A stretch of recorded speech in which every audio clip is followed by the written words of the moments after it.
너희는 믿음 안에 있는가? 너희 자신을 시험하고 너희 자신을 확증하라. 예수 그리스도께서 너희 안에 계신 줄을 너희가 스스로 알지 못하느냐? 그렇지 않으면 너희는 버림받은 자니라. 아멘. 완전하신 주 성령 여기 임하사 영광과 존귀 받아주소서. 예배합니다. 아멘. 아멘. 하나님 감사합니다. 주님의 날을 주시고 오늘도 저희들을 예배자로 불러주셨습니다. 예배하는 이 시간에 성령께서 부족한 저희들을 붙들어 주시고 온전히 하나님은 영광을 받으시는 예배로 인도하여 주십시오. 존귀하신 예수님의 이름으로 기도하옵나이다. 아멘.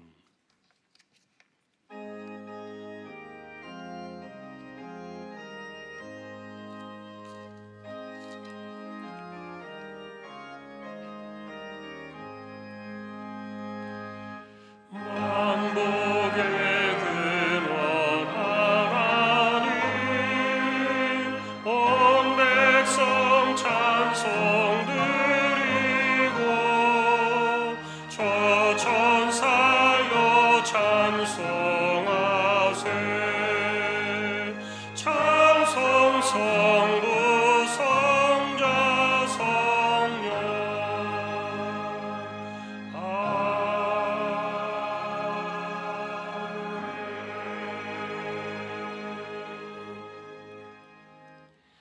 하늘에 계신 우리 아버지여, 이름이 거룩히 여김을 받으시오며 나라의 임하옵시며 뜻이 하늘에서 이룬 것 같이 땅에서도 이루어지이다. 오늘날 우리에게 일용할 양식을 주옵시고 우리가 우리에게 죄지은 자를 사하여 준 것 같이 우리 죄를 사하여 주옵시고 우리를 시험에 들게 하지 마옵시고 다만 악에서 구하옵소서.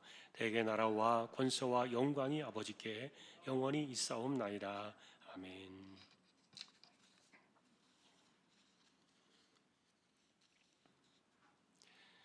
하나님은 우리의 피난처시요 힘이시니 그러므로 땅이 변하든지 산이 흔들려 바다 가운데에 빠지든지 바닷물이 솟아나고 뛰놀든지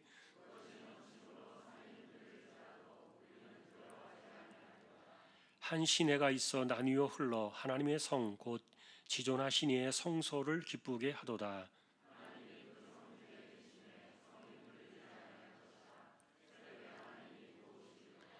그가 땅 끝까지 전쟁을 쉬게 하심이여 이르시기를 너희는 가만히 있어 내가 하나님 됨을 알지어다.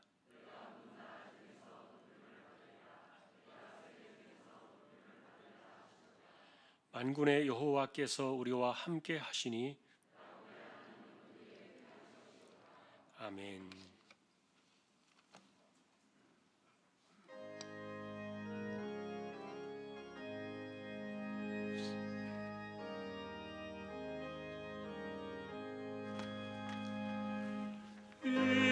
인외하신 곳에 주여 내가 기오니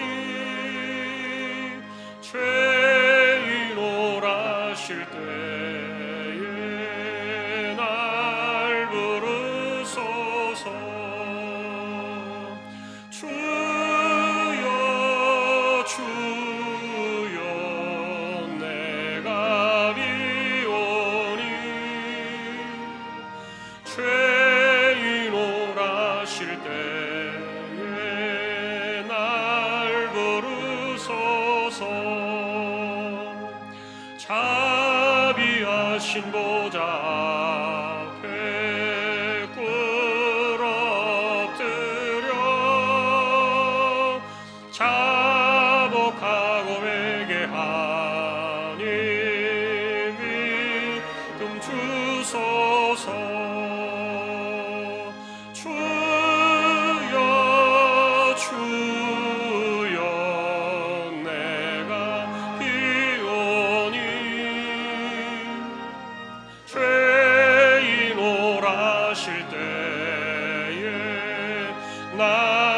부르소서. 주의 공로 의지하여 주께 가오니 상한 마음을 고치시고 구원하소서. 주여 주여 내가 비오니 죄인 오라실 때에 날 부르소서. 만국 근원 우리 주여 위로하소서. 우리 주와 같으시니 어디 있을까. 주여 주여 내가 뛰오니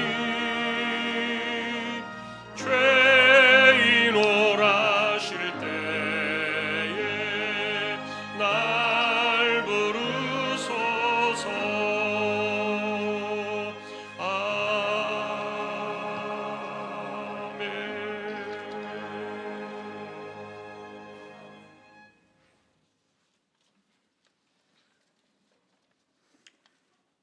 자비로우시며 은혜가 충만하신 거룩하신 하나님 아버지, 오늘 거룩하고 복된 주일을 허락하시고 우리 공동체를 모두를 성령 하나님께서 저희들의 마음과 생각을 주장해 주셔서 영과 진리로 영광 돌릴 수 있도록 인도해 주시기를 원합니다.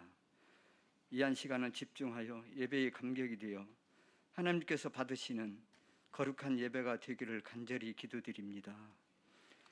지나간 세월을 뒤돌아보면 코로나19로 인하여 저희들의 삶의 모습에서 비롯된 불순물과 같아 하나님의 은혜가 아니고는 살아갈 수가 없습니다. 우리는 이 세상에 있는 자원만을 가지고는 살아갈 수 없음을 이 시간 고백합니다. 불행과 고통 속에서 벗어날 수 없다는 것을 또한 우리는 삶 속에서 늘 경험합니다. 어느 때보다도 하늘의 자원이 절실히 필요함에 있어 하나님은 우리의 가란 영혼을 적시시고 고갈된 우리의 마음과 믿음을 회복시켜 주셔서 이 어두운 세상을 불꽃처럼 살아갈 수 있도록 만들어 주셨습니다. 우리의 불순종 때문에 은혜의 샘들이 막아버린 때가 얼마나 많은지, 온전하지 못한 순종 때문에 저희 모두를 하나님 불쌍히 여기사 용서하여 주시옵소서. 믿음이 약한 저희들을 힘을 더하여 주시옵소서. 주님의 십자가 은혜로 우리 주한 공동체 교회를 이곳에 일찍 세워주시고 지금까지 선명한 복음으로 진리로 인도해 주셔서 참 감사합니다. 우리 주한 공동체 모두가 그동안에는 영상으로 예배를 드리며 참여했으나 이제는 일상생활로 회복되고 있으니 더욱더 집중된 예배로 참여할 수 있도록 성령 하나님께서 인도해 주시옵소서. 코로나19로 인하여 복음이 메마르게 되었고 복음이 낯설게 되었습니다. 우리 안에 피 묻은 복음에 살떨리는 유침이 사라지고 있습니다. 이보다 큰 재앙이 어디에 있겠습니까? 우리 안에 이보다 더 큰 영광스러운 방식으로 복음을 견념하고 전파해 주시기를 간절히 기도드립니다. 이 세상의 어떤 학문보다도 그리스도를 전파하는 일에 앞장설 수 없습니다.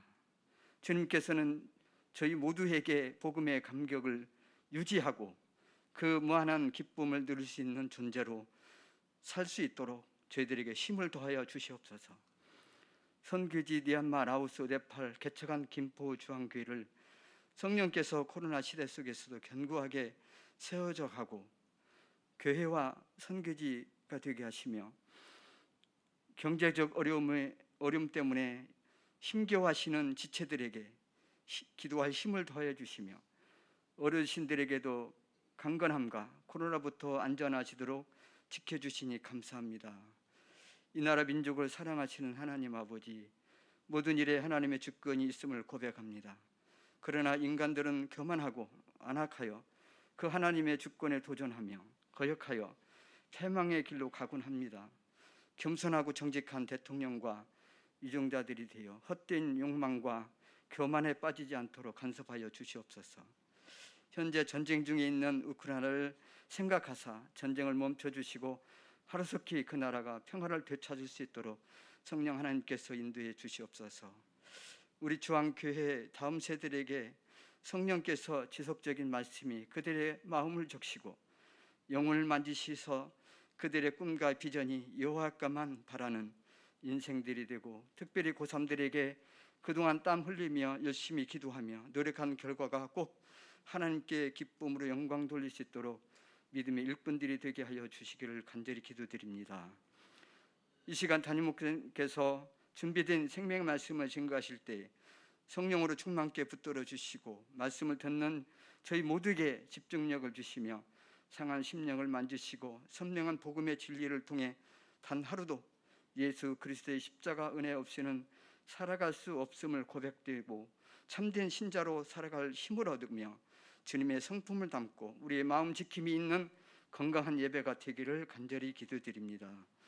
온몸으로 헌신한 교육자들과 지체들을 이루하여 주시며 할렐루야 찬양대 오교사의 찬양을 기쁘게 받아주시며 역사의 주인 되신 예수 그리스도의 이름으로 감사하며 기도합나이다.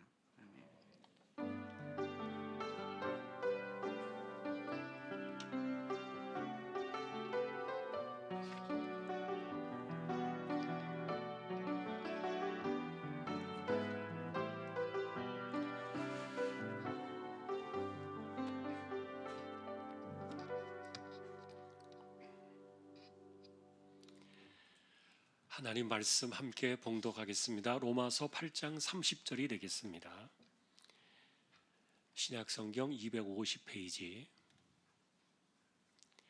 로마서 8장 30절.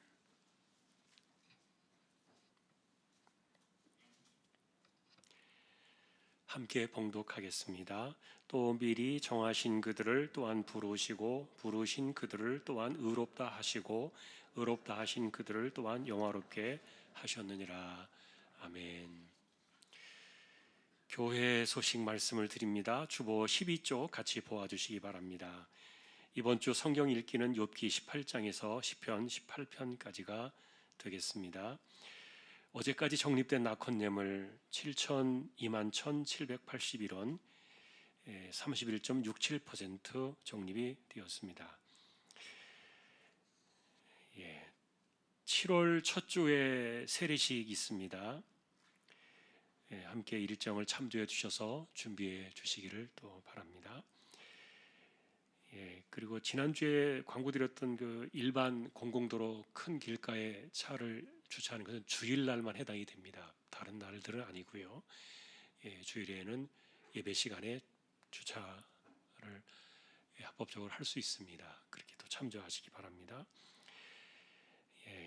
그리고 오늘 오후 예배 시에는 신현교 임직식에 제가 순서가 있어서 다녀오겠습니다. 그리고 내일부터 수요일까지 시흥시 기독교 총연합회 세미나가 있는데 주중에 제가 좀 다녀올 예정입니다. 예배 시간에는 올 겁니다. 또 참조해 주시기 바랍니다.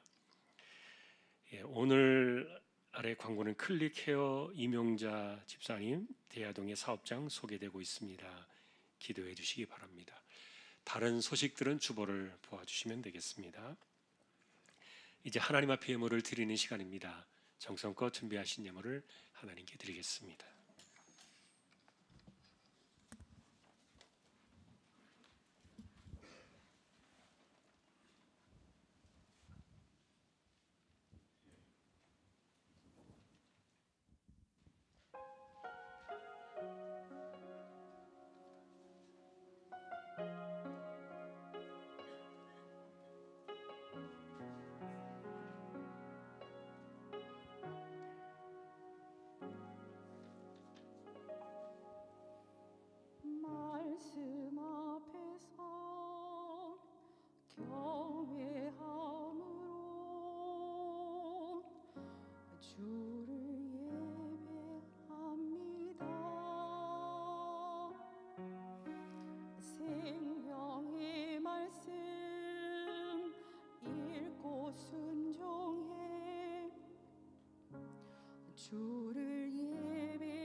말씀에 생명을 거는 자 한 사람 찾으시는 주님의 약속을 믿어 하나님 말씀에 운명을 거는 자 순종하며 주 따라가는 자 영원한 하나님 나라 이뤄갈 주의 교회여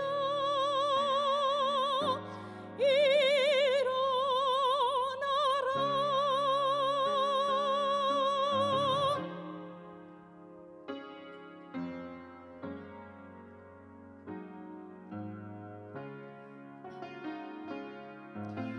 기록된 말씀 힘이 있어서 진리로 우리 거룩해 하며 거룩한 말씀 세세 영원히 복음이 되어 말씀하시네.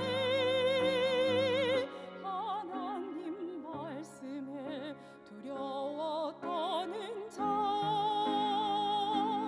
그 말씀에 생명을 거는 자 한 사람 찾으시는 주님의 약속을 믿어 하나님 말씀에 운명을 거는 자 순종하며 주 따라가는 자 영원한 하나님 나라 이뤄갈 주의 교회여 일어나라. 하나님 말씀에 두려워 떠는 자 그 말씀이 생명을 거는 자 한 사람 찾으시는 주님의 약속을 믿어 하나님 말씀이 운명을 거는 자 순종하며 주 따라가는 자 영원한 하나님 나라 이뤄갈 주의 교회여 일어나라.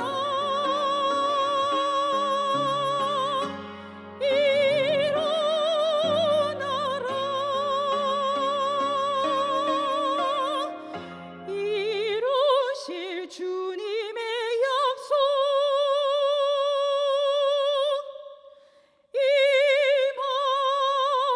임하소서.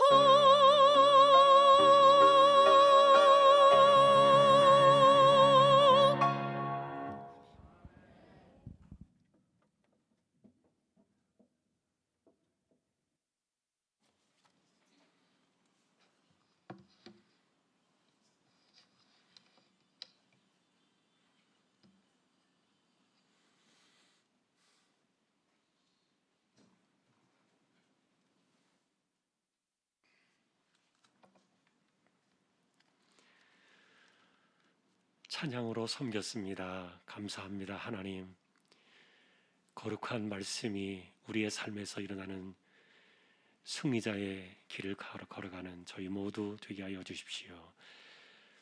이 시간도 믿음으로 하나님의 것을 구별했습니다. 주일원금 10의 1조입니다. 목적을 따라 선교, 구제, 장학, 차량 보이지 않는 가운데 드려지는 낙헌 예물 있습니다. 또 여기에 감사를 드립니다. 동생 가족이 가는 길을 지켜 주옵소서. 주님의 은혜 안에 살게 하심을 감사드립니다. 주님 은혜 가운데 아들 가정에 기업 주심을 감사하며 건강하게 지켜 주십시오. 할렐루야 범사에 감사하며 감사 넘치는 귀한 가정으로 인도하시고 말씀 안에 바로 살며 자녀들의 만복의 축복을 누리고 기업이 번창하여서 하나님의 기업으로 축복하여 주십시오. 한 주간도 함께 해주신 은혜에 감사를 드립니다. 살아계신 하나님, 저희 가정에 허락하신 은혜에 감사하며 날마다 은혜에 감사하며 살아가는 가정이 되게 하옵소서. 항상 믿음 안에 있는가 자신을 시험하고 확증하는 삶을 살아가게 하옵소서. 아버지의 장례를 잘 마치게 하심에 감사하며 주의 식사 예물로 드립니다. 나의 주 나의 하나님, 한 주간 삶 속에 함께 하셨습니다. 감사합니다. 항상 기뻐하라, 쉬지 말고 기도하라, 범사에 감사하라. 범사에 감사합니다. 이사 신방 감사드립니다. 영육간 강건하게 하시며 굳세 믿음으로 나아갈 수 있게 하시옵소서. 예수께서 이르시되 나는 부활이요 생명이, 나를 믿는 자는 죽어도 살겠고 영적으로 천국 갈 준비를 하시는 어머니께 긍휼을 베풀어 주옵소서. 하나님의 때를 기다리는 우리 어머니께 평안을 주옵소서. 소중한 하루 주신 하나님께 감사를 드립니다. 한 주간도 주님 은혜로 살게 하심에 감사드립니다. 딸의 마음에 평안을 주시고 앞길을 인도하여 주시옵소서. 오늘도 우리의 손길이 이와 같습니다. 중심을 보시는 하나님, 우리 조항의 식구들을 언제나 믿음으로 살게 해주시고 열심히 살아가는 삶의 현장에서 하나님께서 늘 필요한 것을 채워주시며 때를 따라 내리신 대로 넉넉하게 이 세대를 이겨나가는 저희 모두 되게 하여 주옵소서. 오늘도 예배 가운데 임재하시는 하나님을 찬양하오며 존귀하신 예수 그리스도의 이름으로 감사하며 기도 올리옵나이다. 아멘.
할렐루야.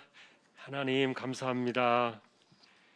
오늘도 귀한 종들을 세워주셔서 찬양으로 영광을 돌리게 하시니 감사합니다.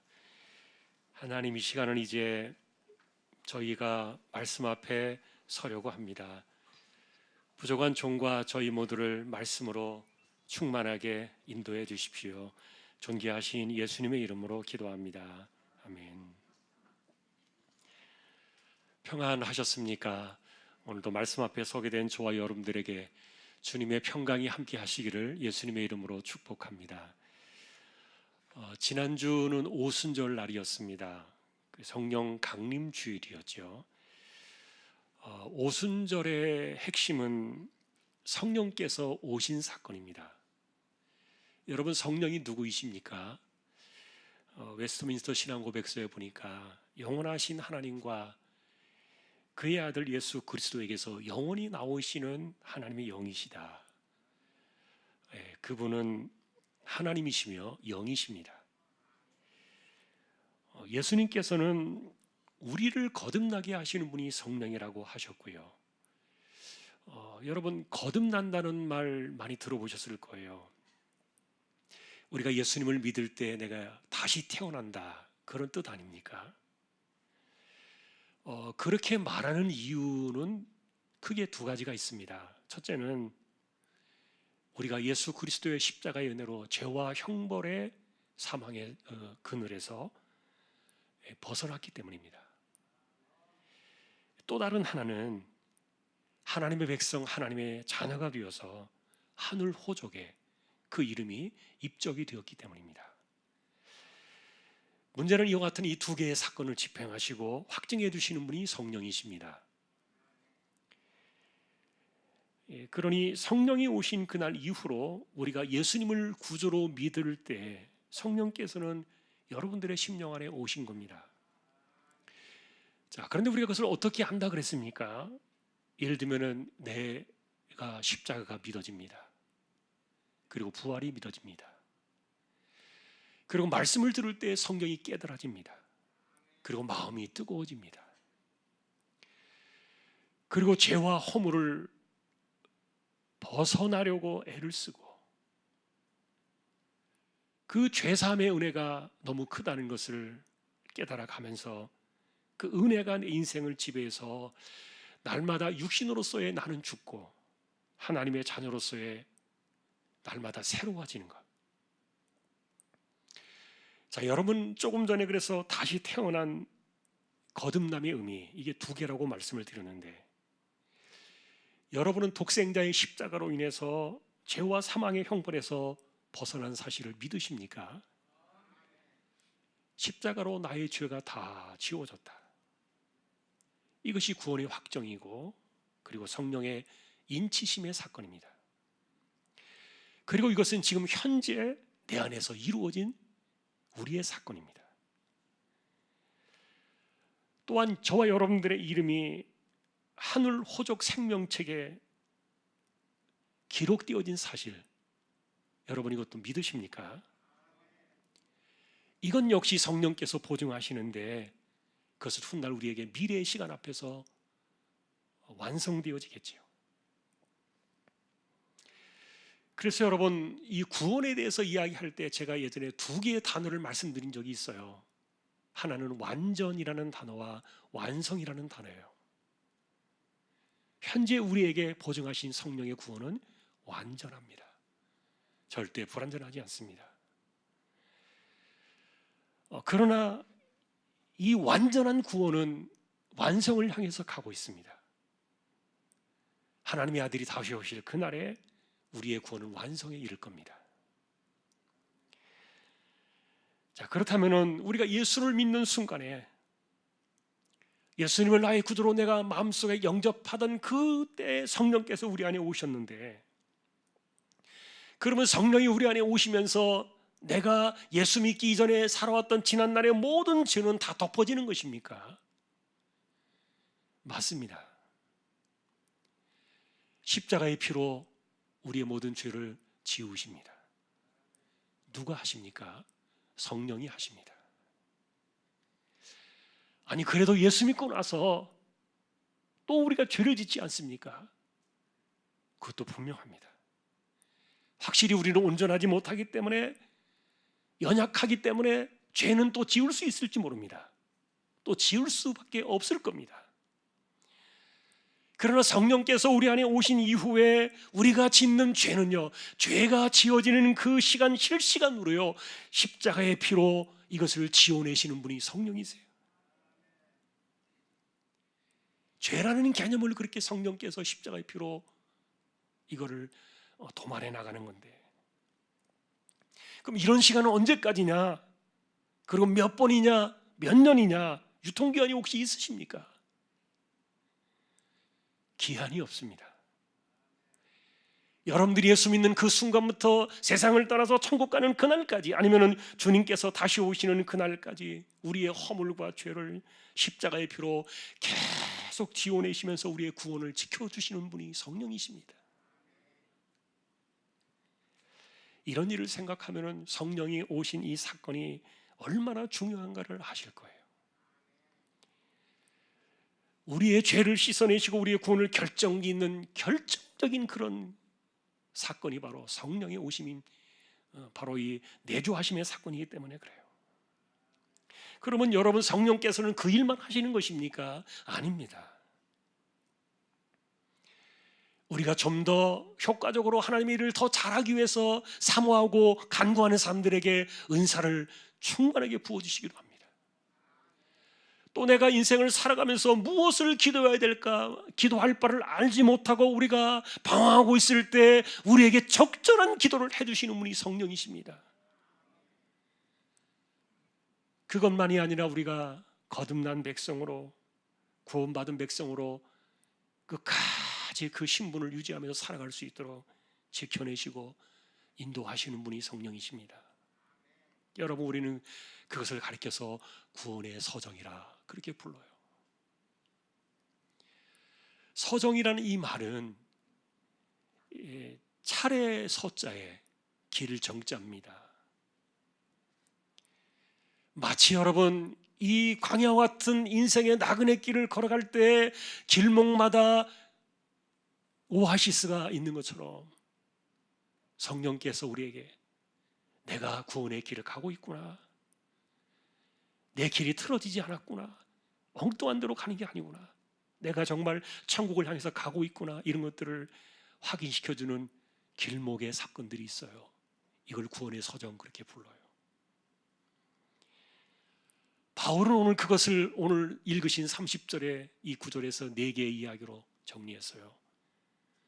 첫째는 구원은 하나님께서 미리 정하신 사건이다. 두 번째는 부르심의 사건이다. 세 번째는 의롭다 하심의 사건이다. 네 번째는 영원롭게 하심의 사건이다.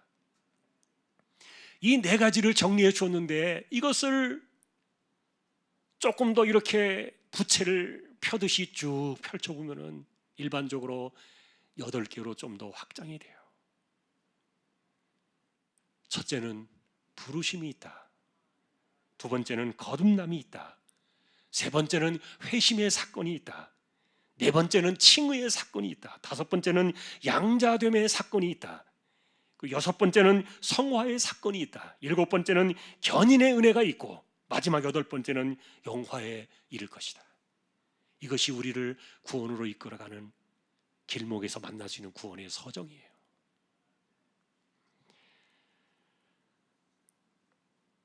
이것이 그러나 여러분, 시간적인 순서는 아닙니다. 성령께서 우리 안에서 역사하시는, 행하시는 일들에 대한 그 논리적인 영적 사건들을 순차적으로 이렇게 정리해 놓은 것일 뿐이에요. 사실 이 주제는 굉장히 방대하기 때문에 오늘 이것을 다 다루기는 어렵습니다. 그러나 제가 오늘 이 주제를 꼭 만나봐야 되겠다. 성령 강림 주일 이후에 성령이 오신 이후에 우리 안에서 어떤 일이 일어나고 있는가, 오늘 이 8개의 주제를 다 살펴보려고 하는데, 하나의 주제당 2-3분 정도 이렇게 시간을 할애해서 아주 압축을 해봤어요. 사실 우리 안에 이런 구원의 서정과 구원에 이르는 길목 속에서 만날 수 있는 성령의 사건들이 있다는 것을 우리가 몰라도 구원의 지장은 없어요. 그러나 중요한 것은 우리가 이런 것들을 깨달을 때 우리가 가는 그 구원의 이 인생 여정길에서 만나는 이런 사건들이 있다는 겁니다. 오늘 그래서 우리는 이것을 한번 살펴봐야 되는데, 먼저 이 내용들을 보기 전에 바울 사도가 먼저 이야기했던 오늘 30절의 첫 번째 이 사건은 뭐냐? 미리 정하심의 사건 속에서 이것이 다 진행되었다. 이것을 바울은 에베소서에서 한 번 더 이렇게 소상하게 쭉 펼쳐서 설명을 했는데, 에베소 1장 4절 5절을 우리 앞에 보시면서 한번 읽어보십시다. 1장 4절 5절입니다.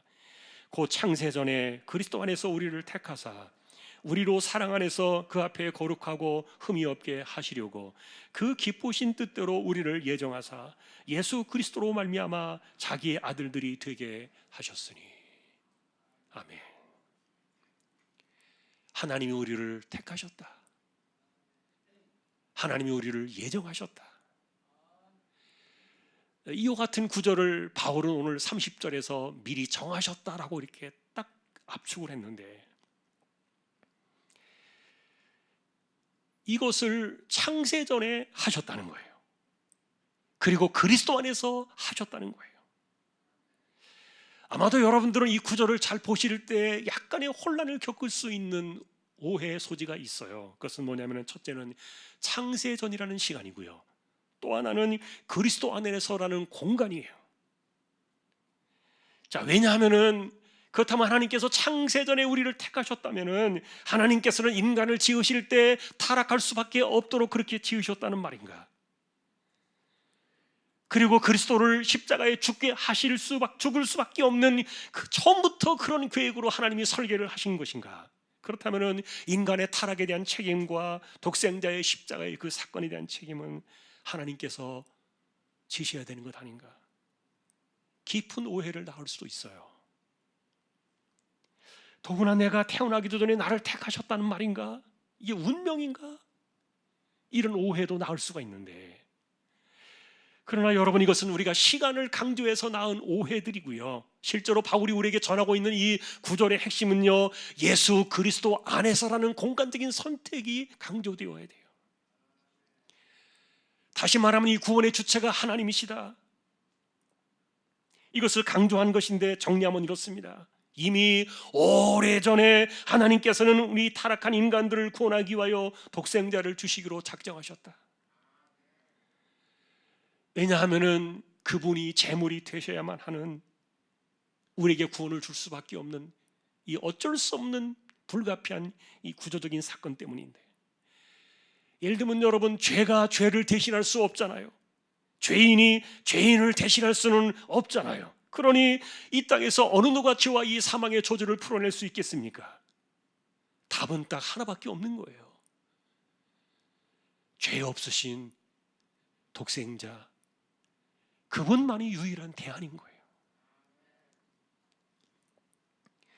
그러니 이 놀라운 구원 사건을 하나님께서 계획하실 때 그리스도 안에서 이 모든 것을 다 짜놓고 계획하시고 설정하시고 우리를 그 안에 집어넣으셨다는 거예요. 그리스도 안에서 이것이 다 이루어지는 이 사건들, 전적으로 구원의 사건은 하나님께 있다. 하나님이 우리를 정하신 것이다. 그것을 강조하는 것이에요. 그러니 오늘 우리가 이 구원의 서정에서 만나는 이 길목을 우리가 찾아가 볼 때, 우리가 먼저 이 구원을 이야기할 때 제일 먼저 중요한 것은요, 구원을 위해서 내가 한 것은 아무것도 없다. 택하시고 정하신 이 사건은 하나님의 단독적인 주권이시지 우리가 한 것이 아니다. 그 하나님의 주권이 우리를 믿게 하셨고, 그 하나님의 주권이 우리를 하나님의 자녀가 되게 하셨고, 그리고 구원에 이르는 믿음의 사람이 되게 하신 이 시작의 사건, 시작의 물꼬를 열어주신 분이 바로 하나님의 주권이시다. 바울은 이것을 그래서 은혜라고 불렀습니다. 절대로 우리의 행위로 된 것이 아니다. 자, 그러나 우리가 오늘 만나고 싶은 것은 그 다음부터입니다. 이렇게 하나님께서 정하신 사건이 우리 안에서 현실적으로 나타나는, 다시 말하면 구원의 서정이라고 부르는 이 놀라운 이 순서들의 시간은요, 이제 이 모든 것들이 전적으로 성령의 시간이에요. 성령께서 오셔서 행하시는 놀라운 일들이에요. 어느 하나라도 성령을 빼놓고는 생각할 수 없는 주제들이에요. 그래서 여러분, 우리가 믿음 안에 있는가 자신을 시험하라, 확증하라 그랬는데, 가장 확실한 표징은 바로 이 구원의 서정에서 만나는, 이 길목에서 만날 수 있는 성령의 사건들이에요. 여러분이 이것을 오늘 짧은 시간이지만, 제가 아까 2, 3분 안에 하나의 주제씩을 정리한다 그랬는데, 참 어려운 주제라서 고민이 많이 되었어요. 어떻게 쉽게 이것을 전달할 수 있을까? 그러나 오늘 우리가 이 주제들을 만날 때, 그 길목에서 이 하나의 주제들을 우리가 볼 때, 아, 내가 정말 믿음의 사람이구나, 내가 구원을 받았구나, 내 믿음이 진짜구나, 이런 것들을 확증할 수 있는 시간이 될 수 있기를 축원합니다. 첫째가 부르심의 사건입니다. 여기서부터 성령의 사역이시죠. 왜 이것이 필요하냐? 인간은 스스로 하나님을 찾을 수 있는 그런 영적인 깨달음이나 능력이 전혀 없습니다. 그래서 이와 같은 죄인들을 이 구원으로 나오라, 이렇게 구원으로 초대하시는 하나님의 은혜로운 부르심을 이야기하는데, 여기에는요, 성령의 감동, 감화가 강력하게 있습니다. 자, 여러분, 이 부르심 속에는 여러 가지 이런 방식들이 나타나지만, 사실은 모든 부르심이 다 유효한 것은 아니에요. 예를 들면 여러분, 사람들이 살다가 어려운 일이 생기거나 고통에 빠지거나 힘든 일들을 만나게 되면요, 자기도 모르게 신을 찾습니다. 하나님을 부르는 사람들도 있습니다. 이런 일들조차도 사람들의 마음속에 하나님의 부르심이 그 안에 작동하기 때문에 일어나는 반응들인데, 그러나 어려운 사건들 속에서 하나님을 찾고 부른다고 해서 그 사람이 구원에 이르는 것은 아니에요. 구원에 이르려고 한다면 반드시 특별 계시를 향한 듣는 귀가 열려야 돼요. 여러분, 특별 계시가 무엇입니까? 그것은 기록된 말씀입니다. 그리고 이 기록된 말씀 안에서 우리는 독생자를 통해서 이 땅의 구원을 이루시려는 하나님의 놀라운 구원 사건의 이야기를 듣게 됩니다. 그것을 들을 때 마음에 성령께서 감동 감화를 일으키셔가지고 믿음이 열려지게 하는데, 여러분의 믿음도 어떻게 시작이 되었습니까? 누군가가 여러분들을 끌어오셨습니까? 아니면 여러분들이 자발적으로 오셨습니까? 아니면 어떤 마음의 계기나 감동이 있어가지고 여러분들이 하나님께로 오셨습니까? 실제로 여러분, 교회마다 십자가가 걸려 있어요. 이것은요, 모든 세상을 향해서 외치는 교회의 외적 부르심의 사건이에요. 예를 들면 이 십자가만이 구원입니다. 십자가 없이는 죄사함을 받지 못합니다. 죄사함 받지 못하면 지옥 갈 수밖에 없습니다. 오직 예수 그리스도만이 구원입니다. 교회에 걸린 십자가는요, 그것을 말해주는 외적인 부르심이에요. 그리고 여러분들이 사람들을 만날 때 이와 같은 복음의 이야기, 구원의 이야기, 예수님에 대한 이야기를 전하는 것들이 다 외적인 부르심의 사건들이에요.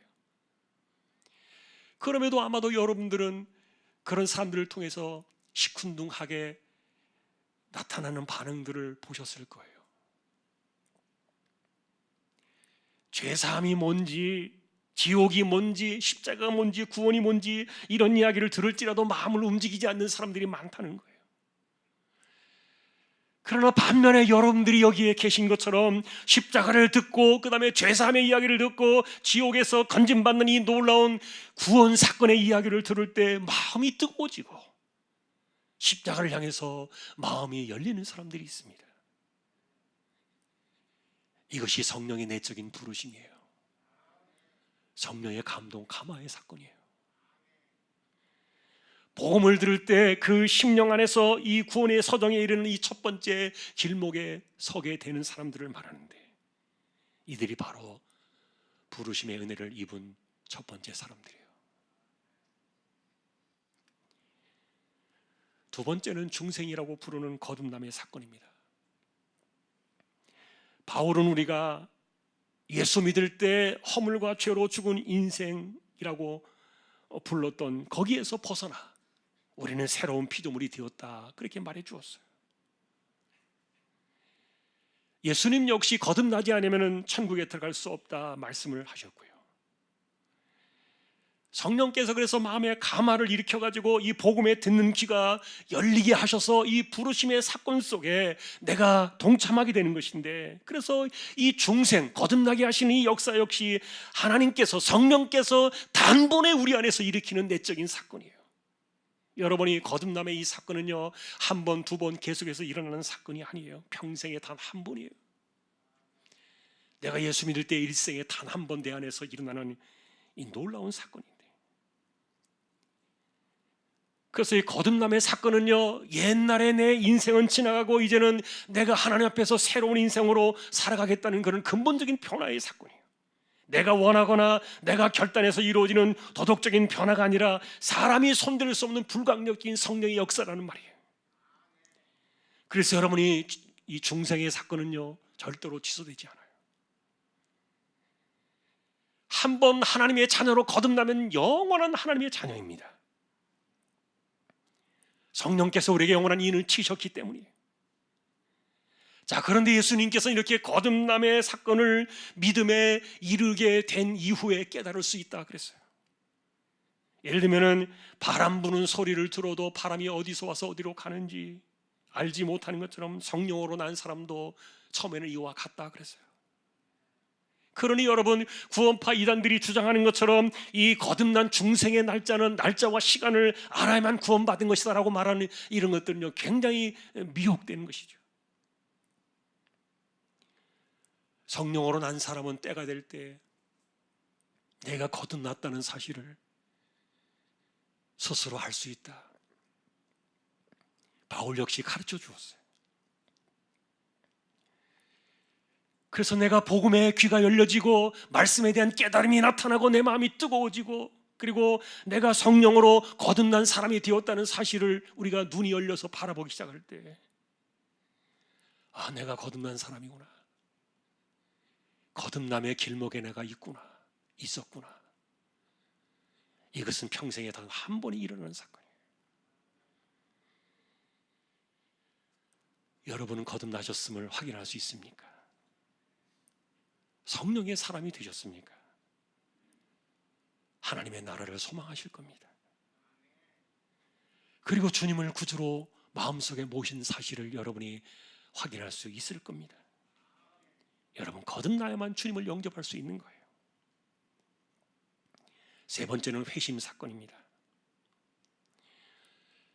이 회심은 거듭난 사람들에게 필연적으로 일어나는 영적 방향의 전환인데, 바울은 이것을 가르쳐 말하기를 우리가 거듭난 이후에 우리 안에서 일어나는 새로운 인생의 방향이요, 그리고 하나님의 재창조 사건이다, 그렇게 불렀어요. 다시 말하면 이 회심이란 무엇을 말하는가 하면, 불신앙에서 이제는 신앙으로 돌아서는, 이것도 평생에 단 한 번 일어나는 인생의 방향이 세상과 인간에게서 하나님께로 돌아서는 단회적인 사건을 말해요. 이 회심은 일생에 단 한 번이에요.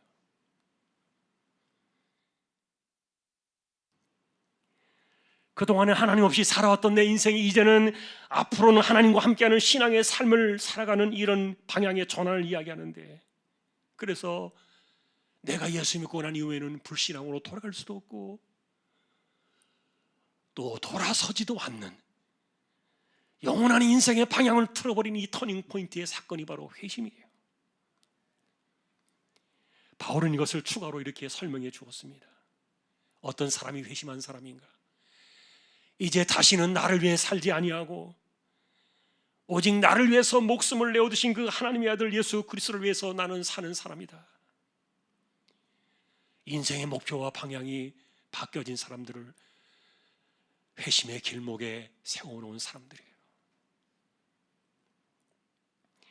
그러니 여러분이 회심 사건은요, 내가 돌아갈 수 없는 다리를 건넌 것이에요. 자, 그러나 여러분, 우리가 이렇게 회심의 다리를 건너서 이 회심의 길목에서 만나는 사람들에게는 특별한 반응들이 있어요. 그것이 뭐냐 하면은 점차적으로 내가 구원의 은혜를 깨닫기 시작합니다. 구원과 은혜에 대한 깨달음의 깊이가 점점 더 깊어지고, 동시에 죄가 얼마나 심각하고 무서운 것인가에 대해서도 점점 더 깊이 깨달아지는 사건들이 나타납니다. 십자가를 더 깊이 알고, 은혜를 더 깊이 깨닫고, 하나님의 사랑을 더 깊이 깨닫게 되어지면서 내 안에서 일어났었던 그 죄악 때문에 내가 슬퍼지는, 그래서 자기의 죄를 슬퍼하고 미워하는 현상들이 더 강렬하게 일어나게 되면서 우리는 순간적으로 그 죄를 하나님 앞에 토하게 됩니다. 이것이 회심 사건 안에 이후에 일어나는 회개의 현상들이에요. 그러나 회심의 길목에 돌아선 사람들은요, 앞으로 더욱더 그리스도를 갈망하게 됩니다. 그리고 은혜를 사모하게 됩니다. 이것이 점점 더 커지기 때문에 앞으로 살아가면서 그리스도만 더 의지하게 되고, 그리고 내가 그리스도 안에서 살아야 되겠다라는 인격적인 결단들이 더 강화되어지는 것이에요. 성령은 우리의 마음을 적극적으로 그리스도를 향해서 쏟아놓게 하시기 때문이에요. 그러니 회심의 길목에서, 이 구원의 서정에서 만나는 그런 질문들은 이런 거예요. 여러분의 인생 방향은 주님을 향해 열려 있습니까? 죄가 슬퍼지고 미워지십니까? 주님을 향한 마음의 갈망과 그리고 마음의 소망들이 점점 더 커지고 있습니까? 중요한 것은 여러분, 이렇게 회심 사건이, 이것은 평생에 내가 예수 믿을 때 단 한 번 일어나는 방향에 이 전하는 사건이라고, 터닝 포인트라고 말씀을 드렸는데, 여기에는 여러분의 이후의 결단과 순종이 언제나 뒤따라와야 돼요. 죄를 계속해서 성령께서 깨닫게 하시는 거예요. 말씀의 칼로서 예리한 심령을 치고 들어오면서 하나님 말씀을 깨달아질 때마다, 내 마음이 뜨거워질 때마다 내가 어떤 죄악의 존재인가를, 그것을 드러내는 거예요. 그럴 때마다 죄를 슬퍼하며 하나님께 토하게 됩니다. 그러면서 내가 살아가는 그 힘이, 나의 힘의 원천이 그리스도, 하나님의 아들 예수 그리스도라는 사실을 생각하면서 내 마음이 식어들지 않도록 스스로 마음을 다잡으며 살아가는 건데, 이렇게 여러분, 성령께서는 회심을 통하여 방향의 길을 열어두시고, 이후에 우리는 주님을 향해서 달려가는 열정이나 마음이나 결단이나 순종은 여러분들이 하셔야 돼요. 회심 사건의 길목에서 만나는 세 번째 이야기예요. 네 번째는 칭의의 사건입니다. 이신칭의라는 말을 많이 들으셨을 거예요. 믿음으로 오롯담을 얻는 것, 불러두시고 거듭나게 하시고 회심하게 하신 사람들 안에서 또 하나의 일생에 단 한 번 일어나는 엄청난 그런 역사가 있는데, 그것이 뭐냐면 그리스도의 십자가의 그 대속의 공로가 내 것이 되는 순간이에요. 너는 이제 죄가 없다. 너는 앞으로 죄인이 아니다. 너는 하나님 앞에서 완전하다. 하늘 재판장의 권위로서 인정을 받는 순간, 이 칭의의 사건 역시 성령께서 우리 안에서 일으키시는 단 한 번의 사건이에요. 그러나 여러분, 실제로 우리가 죄인이지 않습니까? 여전히 우리는 죄 가운데 살아갈 수밖에 없고요. 그럼에도 불구하고 너는 영원한 의인이다라고 이렇게 인을 쳐주시는 사건인데, 그러다 보니까 아까 처음에 말씀드렸던 것처럼 성령께서는 우리가 짓는 그 죄들을 십자가의 피로 계속 덮으시고 씻어내시고, 그래서 우리의 허물에도 불구하고 죄를 간과하시고 덮어주시는 사건. 그러니 그리스도께서 십자가로 죄값을 치르신 그 공로가 나의 것으로 덧입혀지는 그 이 놀라운 순간은요, 우리가 하는 것이 아니라 성령께서 우리 안에서 선포해 주시는 놀라운 신분의 변화인데, 이것도 다 일생에 단 한 번이에요. 그래서 이 칭의 사건은요, 절대로 취소가 되지 않아요. 그리고 이것은 우리로 하여금 점차로 의롭게 되어지는 그런 과정이 아니라 한 번에 선언해 주신 끝난 사건이에요. 그러나 그 효력은 영원합니다. 그래서 여러분이 칭의 사건과 동시에 또 이어서 나타나는 일들이 뭡니까? 저와 여러분들의 이름을 하늘 호적에 입적을 시키는 거예요. 양자됨의 사건이 일어납니다. 그것이 다섯 번째 길목에서 만나는 양자됨의 사건이에요. 말 그대로 여러분, 우리가 하나님의 양자가 되었다는 말이에요. 칭의와 함께 하나님께서 우리의 저와 여러분들의 이름을 하늘 생명책에 기록을 하시면서 영원한 자녀됨의 하늘의 법적인 지위를 얻는 건데, 이것도 단 한 번에 일어나는 사건이에요. 썼다 지웠다 그렇게 하시는 것이 아닙니다. 우리를 거듭나게 하신 그 부르심의 사건부터 시작되었을 때 하나님의 자녀가 된 그 사람을 동시에 여러분의 이름이 하늘 생명체에 기록되어지는 이 사건들이 양자됨의 사건인데, 그래서 제자들이 예수님께 우리에게도 기도를 가르쳐 주세요 그렇게 말할 때 주님이 이렇게 첫 마디를 가르쳐 주셨어요. 하늘에 계신 우리 아버지요. 여러분이 가르침은요 굉장히 파격적인 선언이에요. 우리는 그것이 일상적으로 입에 배워 있지만, 그러나 당시에 이 말씀을 듣던 제자들이나 유대인들에게는요 도저히 할 수 없는 그런 표현이에요. 누가 감히 하나님을 아버지라고 부릅니까? 돌마다 죽습니다. 어떻게 그 하나님을 아버지라고 부를 수가 있습니까? 그렇게 할 수 있는 분은 오직 독생자이신 예수 그리스도만이 할 수 있는 것인데, 그런데 주님께서는 그 아들로서 하나님을 아버지라고 부르는 그 놀라운 아들의 그 권한을 우리에게 나누어 주신 거예요.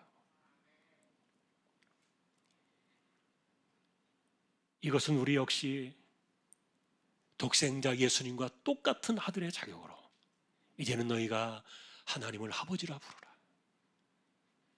하늘에 계신 우리 아버지요. 그렇게 여러분 시작되어지는 기도의 핵심도 그겁니다. 양자됨의 사건입니다. 여기까지가 동시에 이루어지는 성령의 사건들이라고 볼 수도 있기 때문에, 아니면 시간적으로 이루어지는 사건들이라고 볼 수도 있기 때문에, 이것은 정말 우리가 내가 할 수 있는 일들은 아니고요, 성령께서 하시는 일들이에요. 그러나 여섯 번째 이 길목에서 만나는 이 사건은요, 성령을 우리가 분리시킬 수 없지만 이 성화의 사건 속에는 우리의 결단과 인격적인 삶이 깊숙이 들어갑니다. 성령께서 우리 안에 오셔서 행하신 이 놀라운 일들을 깨닫고 난 이후에 우리가 점점점 이 죄악의 부패로부터 벗어나서 하나님의 거룩함을 닮아가고, 그리고 선을 행할 능력을 얻으며 점점 더 그리스도의 형상을 닮아가는 이 사건들 속에는요, 이것이 성화라고 부르는데, 여기에는 우리의 인격적인 결단이 필요한 시간이에요.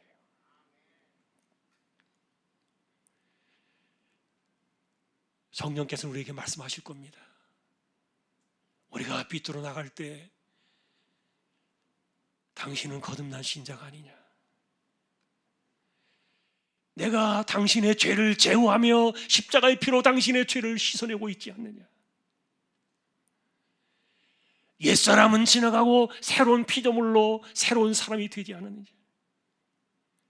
우리가 살아가는 삶의 방향은 주님을 닮아가는 새 사람의 길이 아니냐? 성화의 사건은 그래서 끊임없이 성령께서 우리의 심령을 두드리는 사건이에요. 사실 성령께서 우리에게 성화의 이 길목에 세워놓으시고 난 이후부터 우리에게 바라시는 최고의 목표는 뭐냐면은 우리가 완전히 통째로 다 바뀌는 거예요. 여러분, 사람들이 잘 안 바뀌잖아요. 불행하게도 죽을 때까지 자기 모습 가지고 가잖아요. 뭐가 잘못된 것인지. 여러분, 죄악 가운데 가장 깊이 있는 죄악 가운데 하나가 탐심, 욕심 그랬는데, 이게 우상 숭배라 그랬는데, 그런데 그런 결과로 인해서 생겨나는 것이 뭡니까? 이기적인 것 아닙니까? 그러나 죽을 때까지 깨닫지 못하면 얼마나 불행합니까? 그래서 성령께서는 우리의 마음속에 두드리시는 거예요. 그거 아니다. 끊임없이 도전하시고 두드리시면서 육신적인 나의 삶을 바꾸어내고, 그리고 내면적인 나의 삶을 바꾸어내고, 사람의 성향이 바뀌지 않는다고 말하고 있지만 그것은 성령께서 간섭하시지 않을 때 해당하는 말들이고, 성령께서 간섭하실 때는요 사람이 통째로 바뀌어버리는 거예요. 성격도 변하고 심지어는 성질까지도 바뀌고, 이것이 성령께서 사실 우리에게 바라시는 성화의 최고의 목표예요.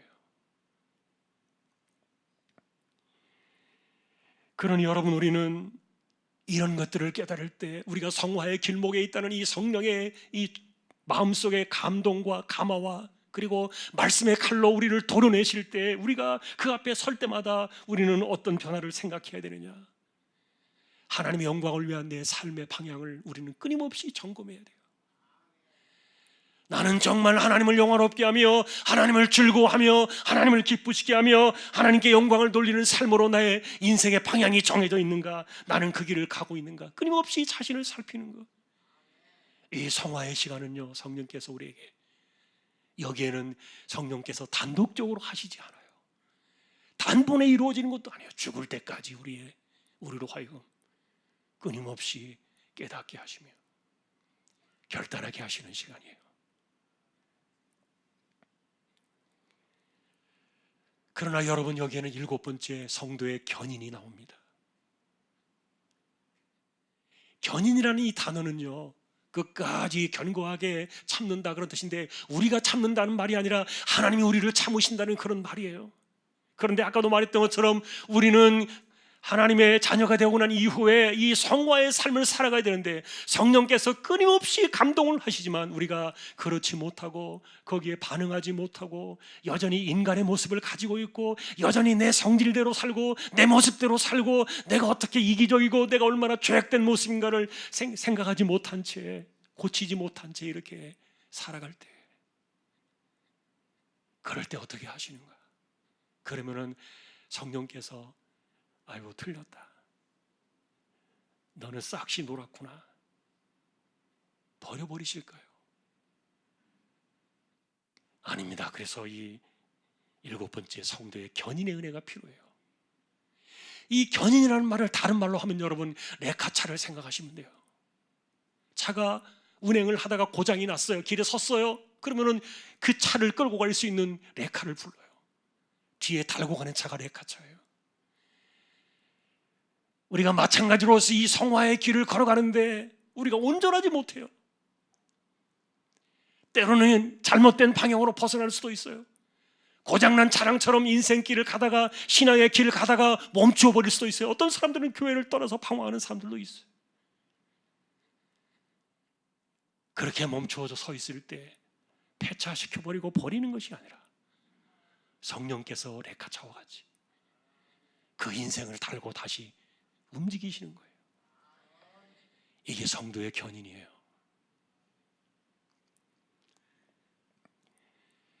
신앙의 길을 걸어가다가 쓰러진 자를 일으켜 주시고, 기력이 다하여 다른 곳에서 영적인 삶이 소진되어진 그런 사람들에게 새로운 힘을 부어주시고, 알지 못하는 자들에게 깨달음을 일으켜 주시며, 그리고 잘못된 것을 토해내게 하시고, 그리고 내가 이렇게 살아야 되겠다 결단의 시간들을 역사해 주시는, 다시 고쳐주시는 사건, 레카차가 이끌듯이 견인의 은혜의 사건입니다. 성령께서는 끝까지 우리를 견인하시는 겁니다. 구원받은 백성들은 절대 포기하지 않으시는 하나님의 은혜 때문에 그래요. 그리고 오늘 마지막은 영화의 사건입니다. 이것은 말 그대로 우리가 주님 오시는 그날에 만나게 될 영광스러운 그날입니다.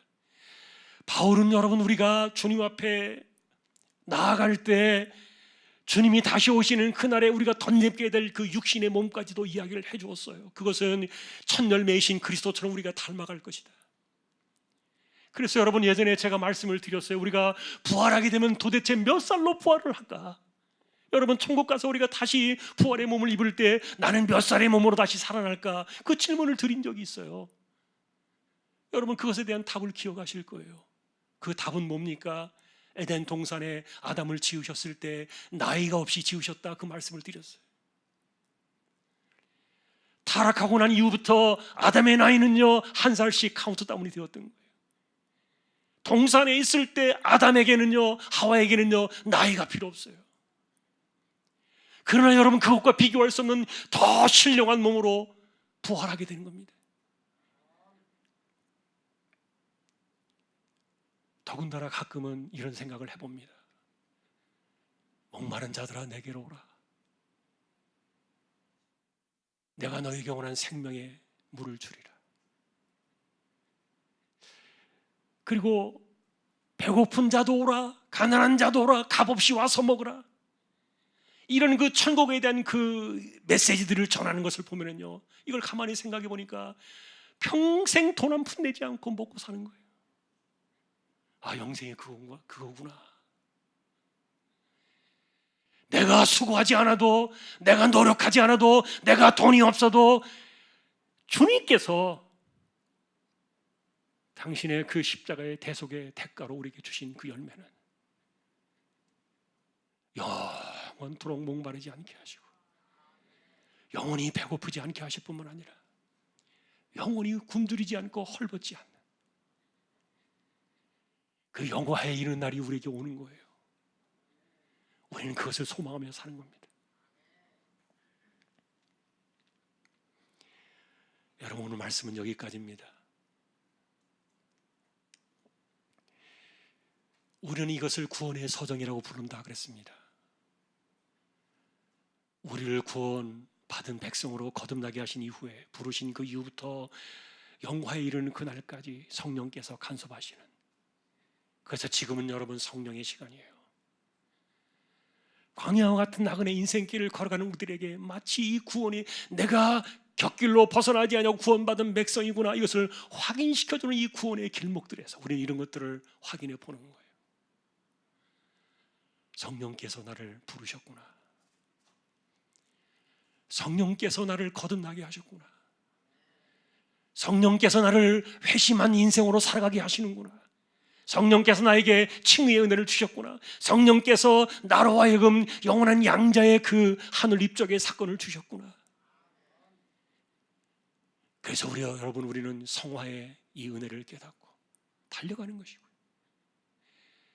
그래도 그렇게 하다 부족할 때 성령께서는 마치 레카차와 같이 끝까지 우리를 견인해 가시는 거예요. 언제까지요? 영화에 이르는 그날까지. 이것이 우리가 생각하는 구원의 길목이에요. 구원의 과정들이고요. 바라기는 저와 여러분들이 믿음에 바로 서 있는가를 확인하시고, 내가 바른 구원의 길을 가고 있는가.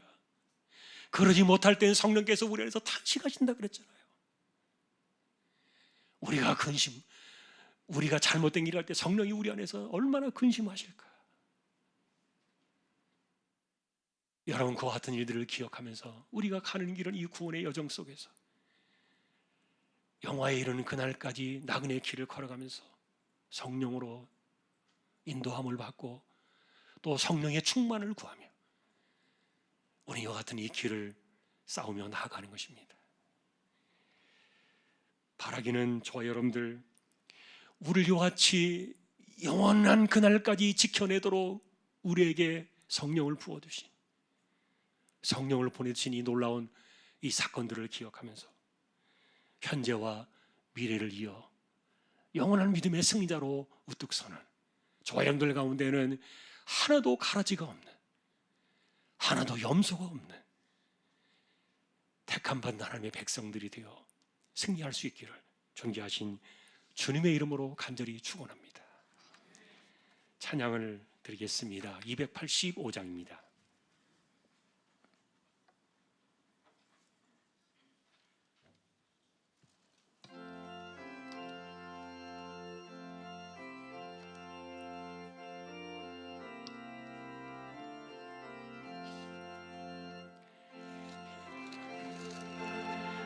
받은 그날 참 기쁘고 복되도다. 이 이 기쁜 마음 못 이겨서 온 세상에 전하노라. 기쁜 날 주 나의 죄 다 씻은 나 늘 깨어서 기도하고 늘 기쁘게 살아가리. 기쁜 날 주 나의 죄 다 씻은 나 이 좋은 날 내 천한 몸 새 사람이 되었으니 이 몸과 마음 다 바쳐서 영광의 주를 섬기리. 기쁜 날 주 나의 죄 다 씻은 나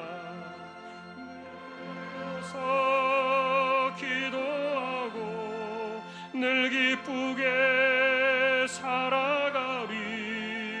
기쁜 날 주 나의 죄 다 씻은 나 새 사람 된 그날부터 평안한 마음 늘 있어서 이 복된 말 전하느니 나의 본분 삼았도다. 기쁜 날 주 나의 죄 다 씻은 나 늘 깨어서 기도하고 늘 기쁘게 살아가리. 기쁜 날 주 나의 죄 다 씻은 나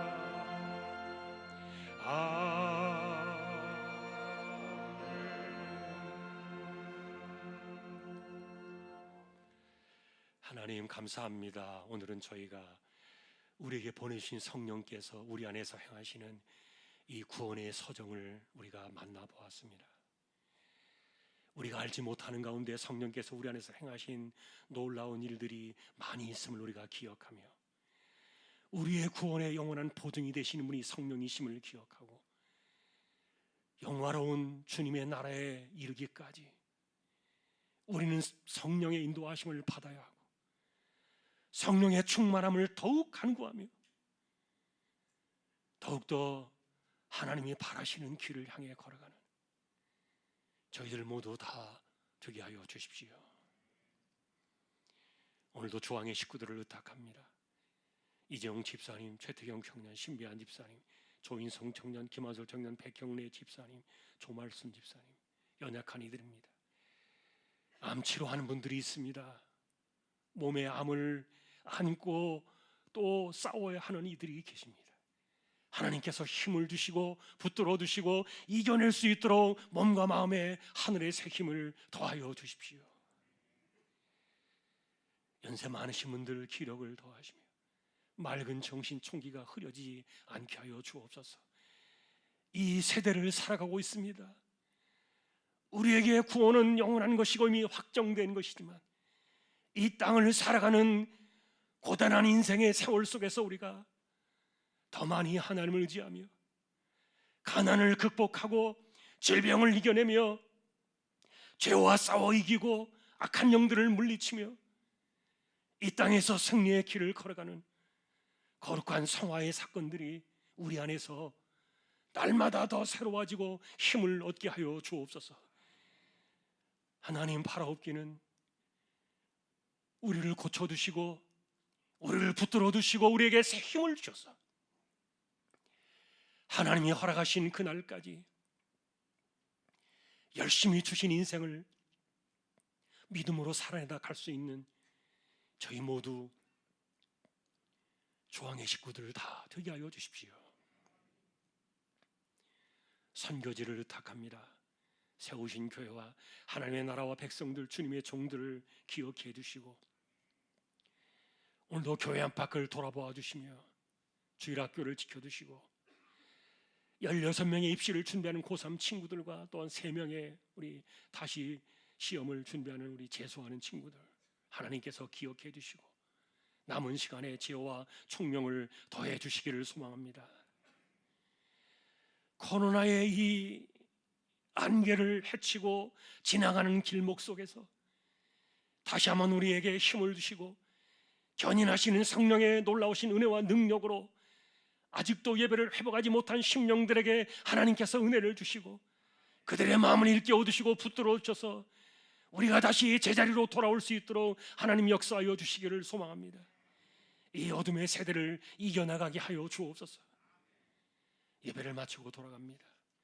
한 주간 우리의 삶 속에 함께 하실 하나님을 찬양하오며 존귀하신 예수 그리스도의 이름으로 감사하며 기도 올리옵나이다. 아멘. 축도하겠습니다.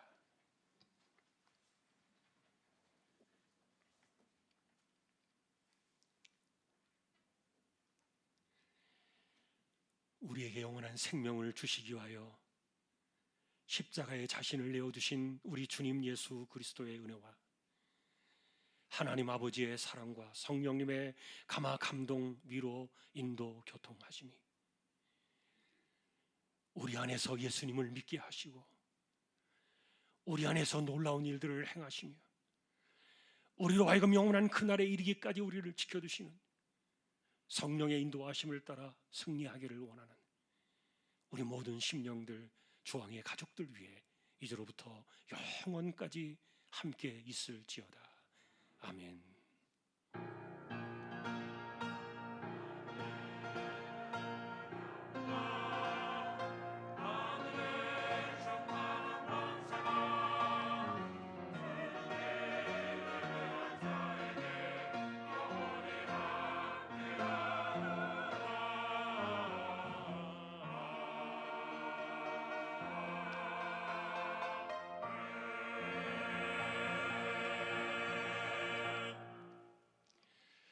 할렐루야. 한 주간도 승리하시기를 주님의 이름으로 축복합니다. 오늘 잠깐 소개하겠습니다. 소개는 아니고요. 먼저 이면숙 집사님 혹시 어디 계세요? 여기 계시네요. 부친 소천하셔서 장례가 있었습니다. 우리 위로의 박수 하십시다. 예, 그리고 제가 성함은 지금 기억을 잘 못하는데 우리 프랑스 목사님 오셨나요? 여기 잠깐 일어나 주시겠어요? 어디? 예, 우리 저쪽 계시네요. 우리 사모님 같이 안 오셨어요? 네. 프랑스 선교사로 파송을 받았는데 현재는 프랑스 시민권 가지고 프랑스 현지인들을 프랑스에서 목회하고 계시는 분이세요. 코로나 때문에 또 몸이 아파서 이렇게 오셨는데 내일 출국해요. 근데 우리 목사님이 지금 그 혈액에 심각한 그 암 같은 그런 종양성이 있어요. 치료하기 힘든. 그런데 이제 지금 어쨌든 위험 무릎서 또 내일 출국해서 그 프랑스 현지로 갑니다. 그래서 오늘 이렇게 예배에 오신다는 이야기를 듣고요. 우리가 잠깐 함께 잠시 한 1분 정도만이라도 통성으로 한번 우리 이번에 건강과 그리고 또 사역을 지켜주시도록 잠시 우리 한번 기도를 드렸으면 좋겠습니다. 기도하십시다. 하나님 아버지 감사합니다. 귀한 종을 세워주셔서 프랑스의 복음을 전하게 하시고 사역을 감당하게 하신 것 감사합니다. 이제 몸이 회복되지 않았고 몸이 아프지만 다시 또 내일 이렇게 출국을 해서 프랑스 현지로 돌아가서 현지인들을 대상으로 또 사역을 감당하게 됩니다. 하나님께서 힘주시고 또 잘 이겨낼 수 있도록 건강도 지켜주시고